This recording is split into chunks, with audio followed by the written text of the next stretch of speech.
We want to minimize pain for our kids. We don't like to see them suffering, of course. But the reality is that difficult things in life happen all the time. That's part of life. And we can't take away pain. We can't take away awful things happening.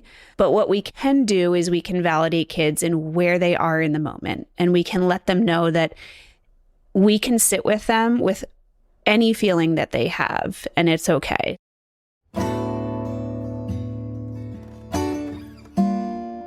Welcome to Peaceful Exit, the podcast where we talk to creatives about death, dying, grief, and also life. I'm Sarah Kavanaugh, and my guest today is child life specialist Jessica Correnti. Jessica helps children and families navigate loss, change, and big life transitions.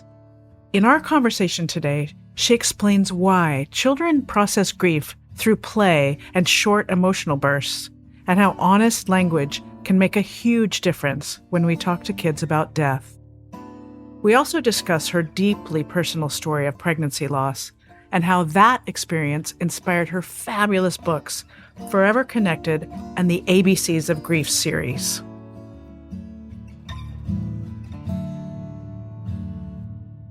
So welcome to Peaceful Exit. Thanks for having me. Let's start just with a basic explanation of what is a child life specialist. Usually, child life specialists are found in the hospital setting.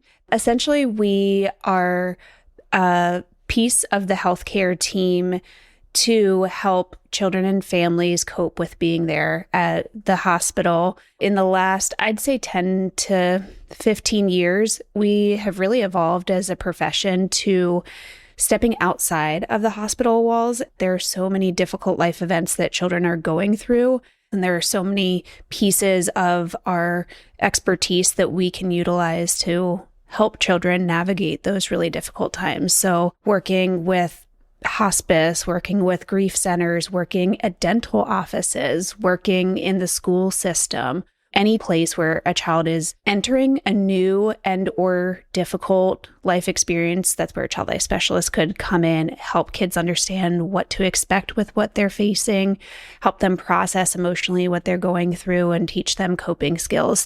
I never thought about Peaceful Exit around losing a tooth or something, like going to the dentist, right? Yeah. Yeah. But it is scary. It's scary for kids. Mm-hmm. Yep. And anything that they don't know about, all these fears can come in and take over. And if kids know what is happening, it's much easier for them to go through the steps of the procedure or the experience or whatever it might be. Information is power. Did you have any grief experiences as a child that influenced kind of where you ended up? For me, I think the very first grief experience that I remember was my dog dying. I know for a lot of kids and adults that can be brushed under the rug so often. Oh, it's just a pet. But that, to many people, feels just as big as any other type of loss, especially for children. Often that's their first experience with death and with grief. So I just remember for me, it was the very first time I saw my dad cry. And that was kind of shocking to me I think I was 9 years old. And I was like, whoa, this must be really big. I've never seen him cry before. I had other experiences with having a grandparent die. And the one thing that sticks out the most is how little support and validation there was. My grandparent that died when I was a child, I guess I must have been 13. And one of the things that still really sticks out to me to this day is that I was at school. I was telling my teacher that I needed to be excused early to go to the funeral. And they were asking, who died in your family? I said, my grandparent. The next question was, how old were they? And my grandparent was mid-80s. And the reaction right away was, at least they had a long life. At least. Yes. And I was like, ugh. But I only knew this person for, let's see, I was 13 at the time. So I really didn't have that much time with my grandparent. I just remember feeling so gutted when I heard that phrase. I was like, how dare you? Yes, they lived many years, but but that doesn't take away my pain. That doesn't take away all the things I wish I could have done with them in the future. I don't think we had the language back then. People weren't talking about it the way they are now. But I honor your work because I think it's so important for us to learn how to talk to our children and also children in our care or any children we're around. Any kind of guardian will benefit from all the work you're doing. So I really appreciate that. What are the most common experiences you help kids through when it comes to grief? Because it's not just about the death of a loved one. A lot of the kids that I support have been through the death of a loved one, but kids can grieve any type of change, transition, loss. So it could be things like they move to a new state, a new country. It could be the family's going through a divorce. It could be somebody in the family got a new diagnosis that is life-limiting or life-altering, or it could be something that is just really intense for a short period of time, but everything changed in an instant. And when we have that language to connect that to these other types of loss situations, it opens up this conversation. There's validation. It feels good to be like, oh, that's grief. I didn't realize that. I never would have thought that before. Yeah, and having the language and the questions to ask. How's the approach to working with children different than working with adults? I think the biggest difference is how their grief is processed. All of the processing of the grief is through play.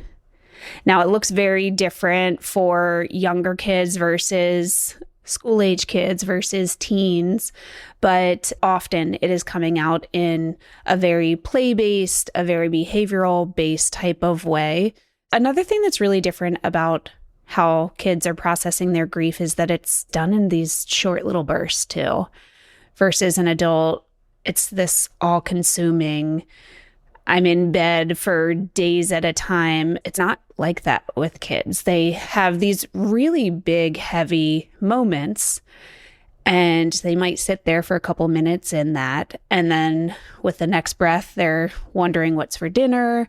They're going to ask to play with a friend. They're hopping from their grief to play back and forth pretty quickly, one moment to the next. And you have these little windows of these big griefy moments. People often ask me, they're like, how do you do this job? Isn't it the most sad thing ever all day?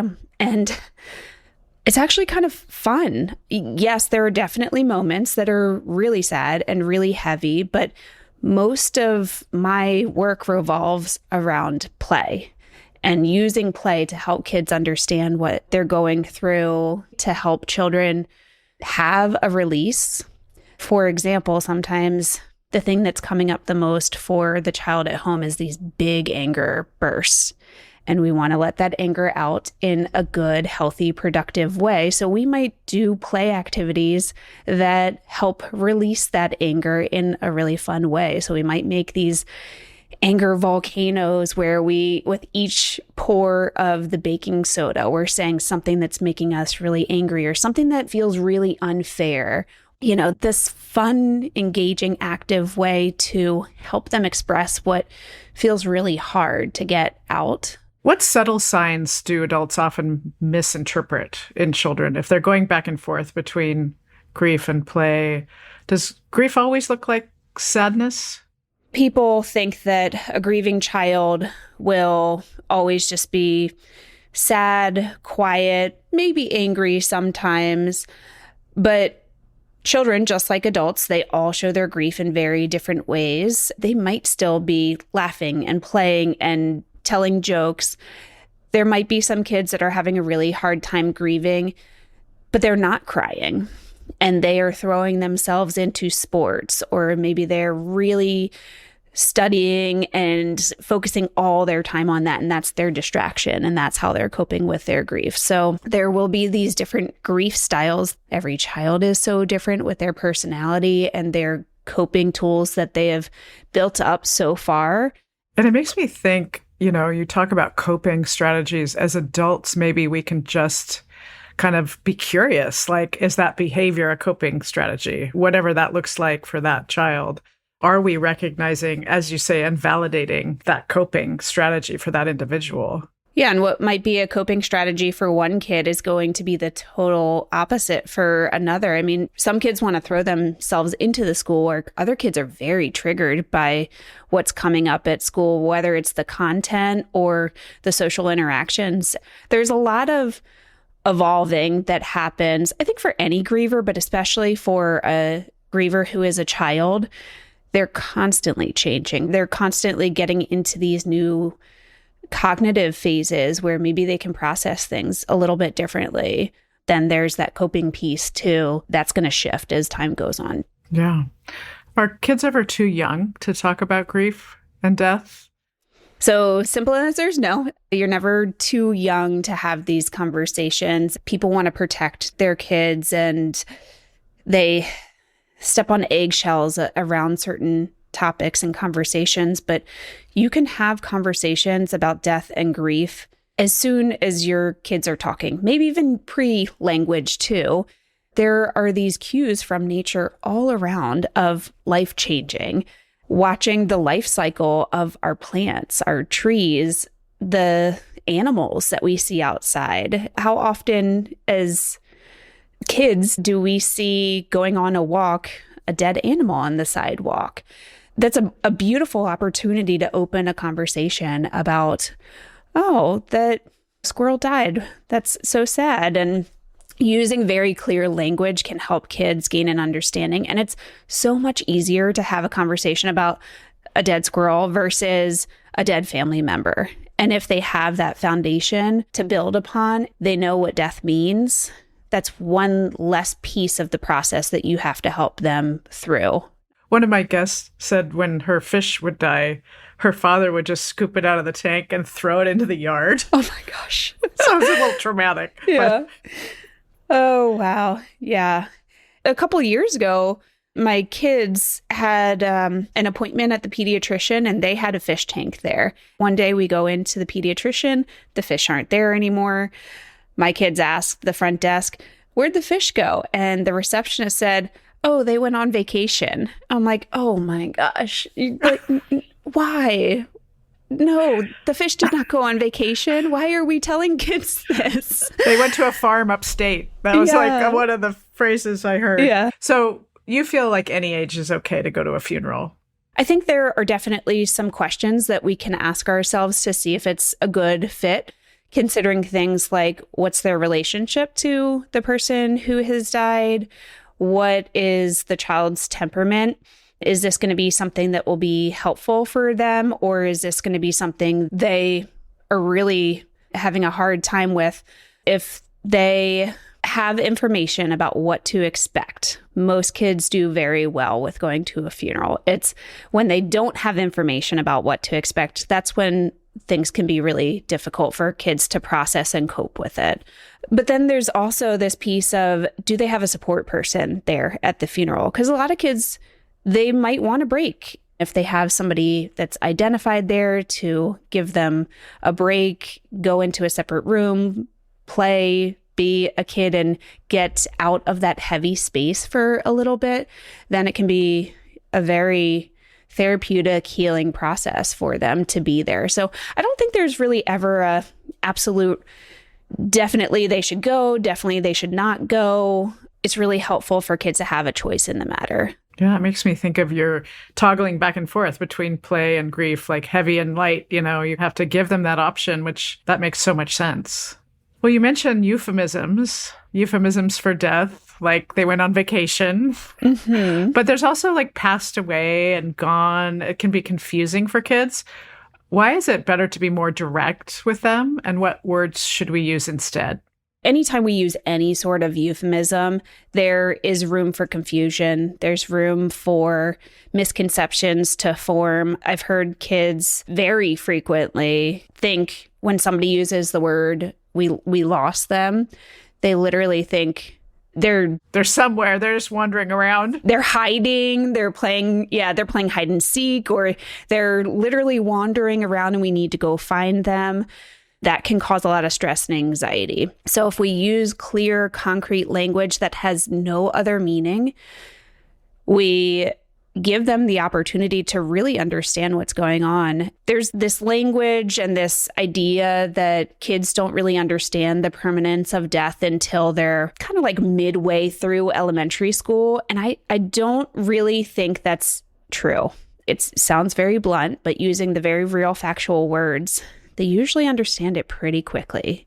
We can help them understand the permanence of it by saying when somebody dies, their body stops working, they stop breathing, their heart stops beating. So using these very simple, short sentences, I think that most children really can understand what this means if we use really clear language. I love how you put that. And in our culture, we used to say, keep your chin up or be brave or stay positive. Do we unintentionally pressure children in ways that actually harm them? I think we do. We want to minimize pain for our kids. We don't like to see them suffering, of course. But the reality is that difficult things in life happen all the time. That's part of life. And we can't take away pain. We can't take away awful things happening. But what we can do is we can validate kids in where they are in the moment. And we can let them know that we can sit with them with any feeling that they have. And it's okay. It's okay to feel sad right now. It's okay to have a lot of love in your heart right now. It's okay to feel silly right now. Anything that you're feeling right now, whether it feels comfortable or uncomfortable, is okay. And letting them know that you're going to be there no matter what. Beautifully said. Maybe talk a little bit about what common mistakes we make and what we should or shouldn't do when it comes to being with and holding space for a child who's grieving. Yeah, so I do work with caregivers and parents. I think the biggest, I'd say, mistake that people make is trying to protect their kids from that pain and suffering that is natural in life versus giving them the skills and the tools to build that resiliency to be able to cope with those things when they do come. Most, if not all of the kids that I've met, by the time they transition out of my care, they have built up such resiliency and these beautiful, powerful coping skills. And I've witnessed them go through other types of adversity and losses, and they're able to move through it in such a powerful, beautiful way. Not to like put silver linings on what they went through, but they've learned so many different skills. One of my guests, Dr. Lucy Hone, wrote a book called Resilient Grieving. And what you're talking about is teaching resilience. I think that's so important these days. I have like a love-hate relationship with the word resilience because I think people have this misconception that we just bounce back to whatever was before. And in profound grief, there is no going back to the before. We break the whole thing open and we rebuild in a totally different way. She says the same thing. Yeah, I love it. Yeah, she says it's not bouncing back. There is no bouncing back.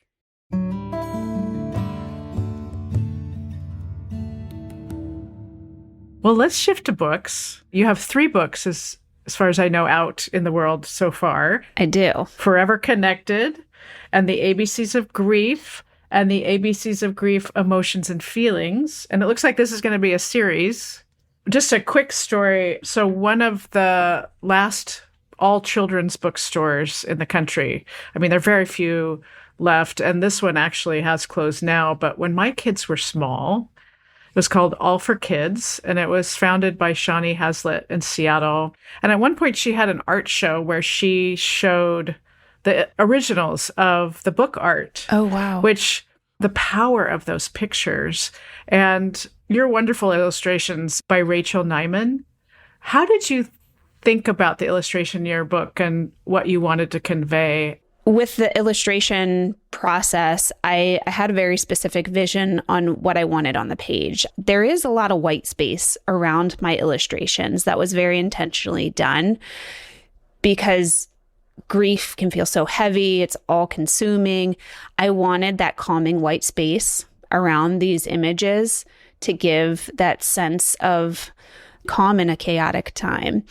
I really wanted images that would have any child, no matter what kind of grief situation they were facing, to look at the image and be able to pick out something that resonated for them. I have heard a lot of parents reaching out to me saying, this is the first book that my child found that actually spoke to their experience. Well, and it's the power of your words, and it's the power and simplicity of the drawings and the paintings. So your first book, Forever Connected, focuses on sibling loss. And I'd like to spend a few minutes talking about how kids tend to be impacted when they lose a sibling compared with other people in their lives. And I understand you have a personal experience, if you're willing to share. Yeah. I'll start with my own personal experience first. I went through several pregnancy losses, and this was about 8 years into my child life career. So I had all this experience under my belt of helping families through the death of a child, because I worked in pediatric ICUs for quite a while.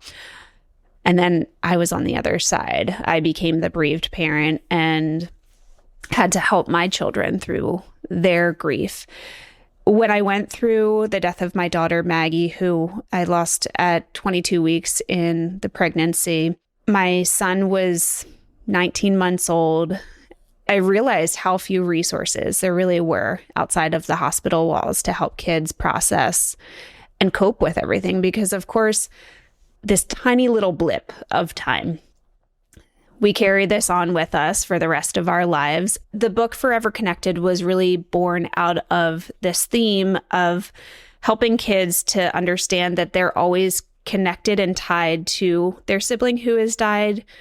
And at the same time, they don't have that physical presence. So I would have these parents saying, I want my kids to know that they're always there with them, but they're not there. That's where Forever Connected really came from, with giving some concrete language to children with this really abstract idea of you guys are always connected in a way. My youngest, she was born a year and a half after her sister Maggie died. She still grieves just as much as her brother. She never had the chance to meet her sister. That's a misconception that people have sometimes if they've never been through this type of loss. They think, oh, what do they have to grieve? They never met them. They never had time with them or a relationship with them. And that in itself is a huge thing to grieve. Because they didn't have that time, it really doesn't matter how much time somebody did or didn't have. It's the loss of what could have been and the loss of what should have been in an ideal world. Well, my brother Matthew died at 3 weeks old. And he died of SIDS. Our family did not acknowledge, like you're speaking about. What would you recommend to the family who had 3 living children, including a toddler? And it sounds like you had a toddler when Maggie died. How did you help your toddler process that loss?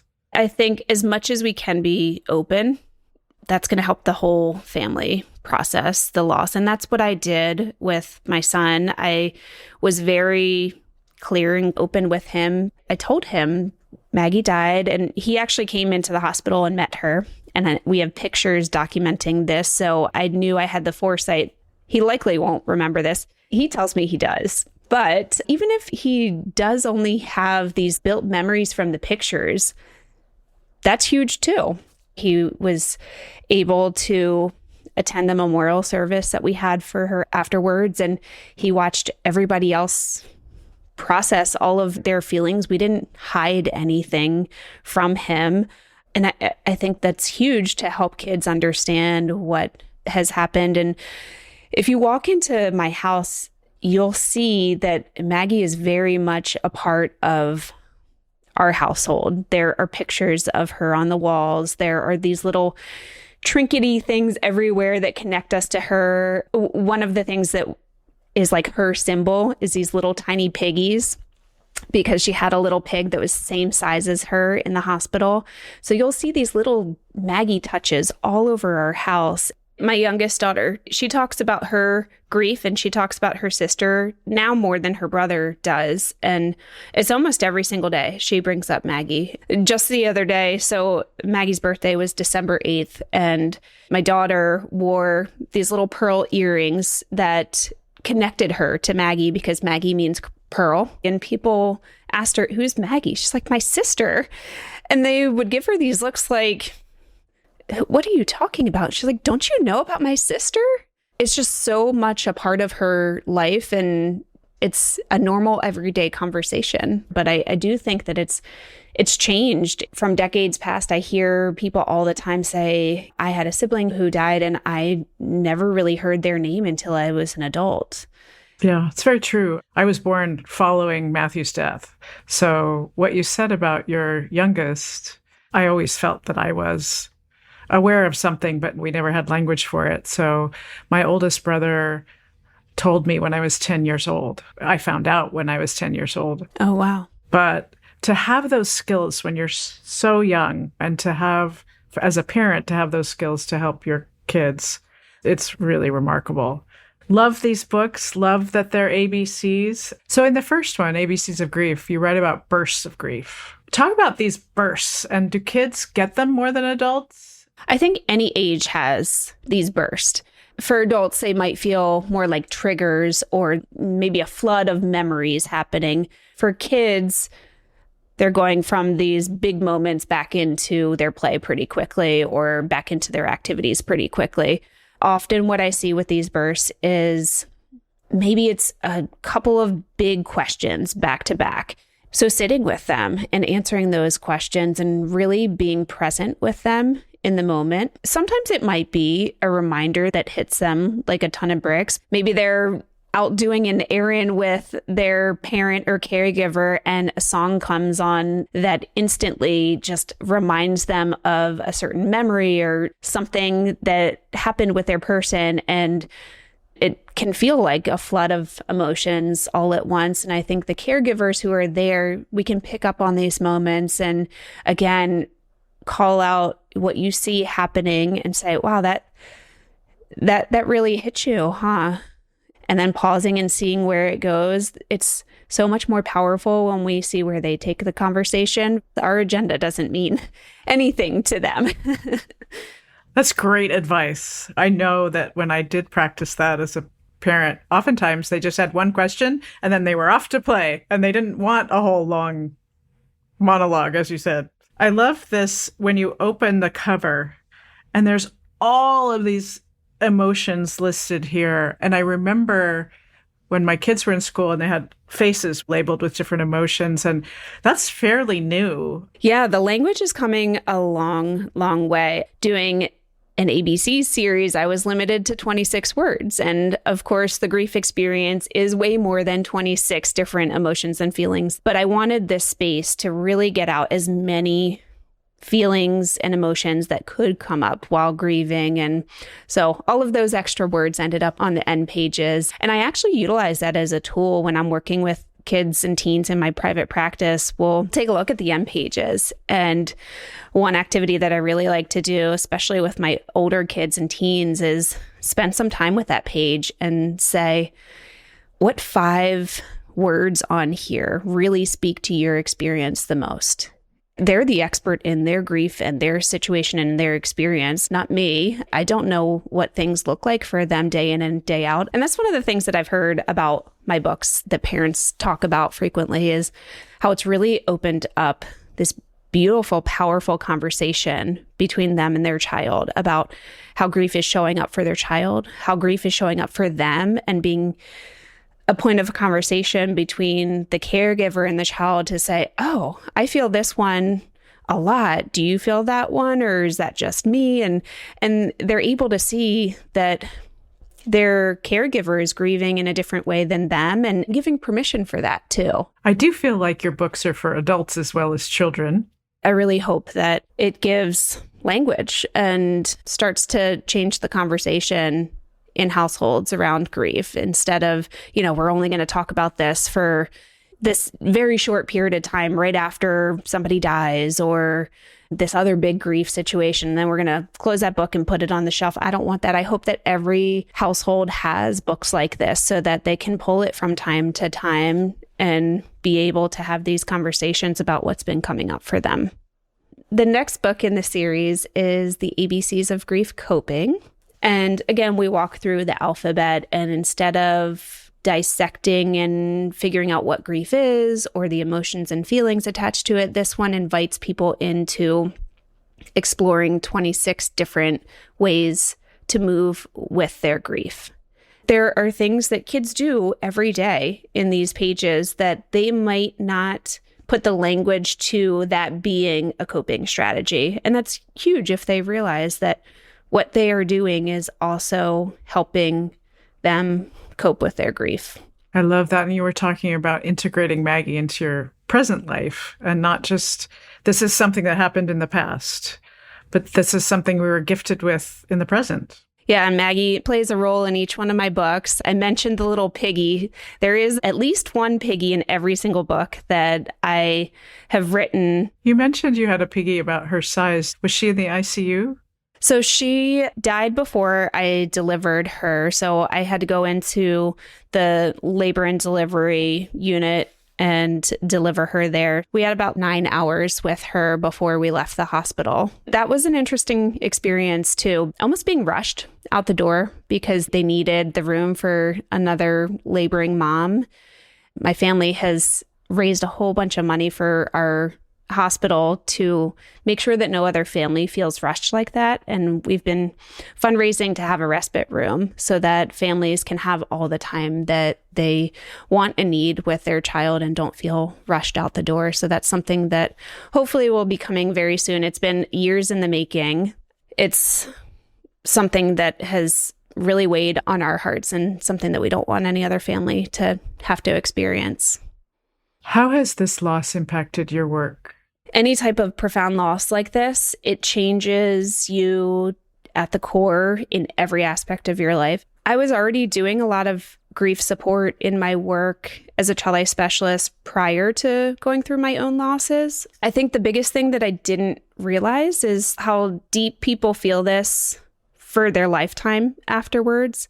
But as a professional, my experience has really helped me to be more proactive with the grieving clients that I support. I realize that it is integrated into everything in their lives. So we're able to have these really meaningful conversations that I'm not quite sure I would have been able to get to had I not had my own loss. How do you integrate a baby into your life that you never knew?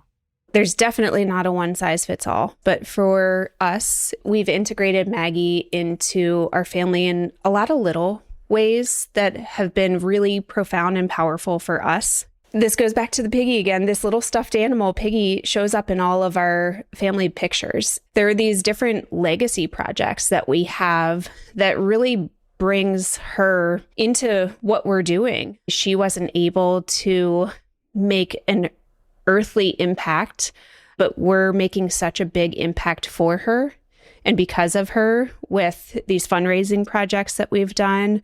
My books too. These books were born out of those experiences and being really integrated into the grief world with running support groups and focusing my whole private practice on supporting grieving kids. Really everything that I do now is because of her.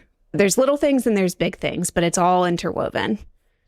Oh, it's beautiful. I think the origin of my work is the loss of Matthew. Beautiful. Yeah, they change us in such big ways. And sometimes it's hard to put words to that because it is such a big experience to process and there's so many layers to it. We tend to simplify things. Yeah. And it's very complicated. Have there been any other losses in your life that influence your work? I think if you ask any provider who has worked in the hospital, especially in the intensive care unit, there are certain patients and families that you carry with you forever. You don't forget those stories. Those are the death losses. And then just being human, we have a lot of non-death losses that we experience, even really amazing moments too, like the experience of becoming a mom with a child that was healthily, delivered healthy in the world. There's a lot of grief that comes from that moment that you become a mom too. In a moment, a split second, your identity has changed profoundly. While most of that is very joyous, there are some other shifts that happen that you also grieve. Going off to college is another big one. So there's all these moments that we all have. Sounds like you're not quite there yet. Not quite there yet. It's going to hit me before we know it. I have a almost 11-year-old now, and I'm like, oh my gosh, you're going to be 13 in 3 years, and then you're going to be driving, and then you're going to leave for college. And so my mind's already going there, even though I have a little bit of time. He's like, whoa, Mom. Whoa. Yeah, he's like, I just hit double digits. Yeah, calm down. Calm down, Mom.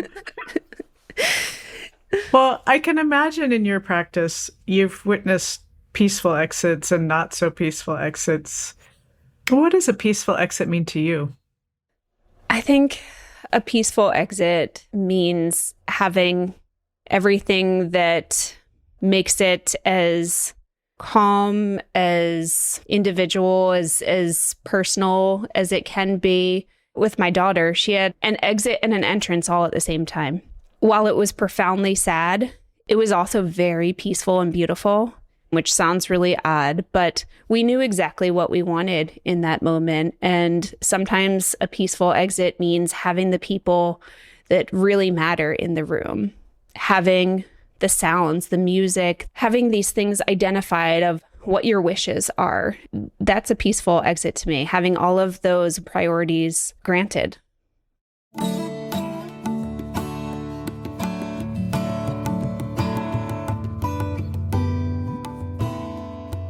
Thank you for listening to Peaceful Exit. I'm your host, Sarah Kavanaugh. You can find us on Instagram at A Peaceful Exit and on YouTube at Peaceful Exit Podcast.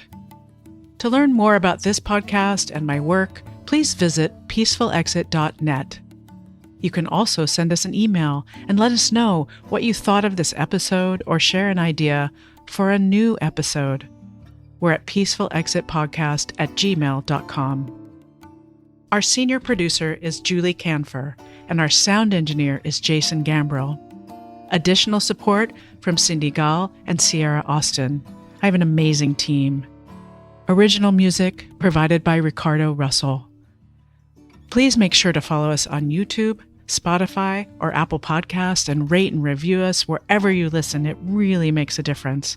And please tell your friends about Peaceful Exit. As always, thank you for listening.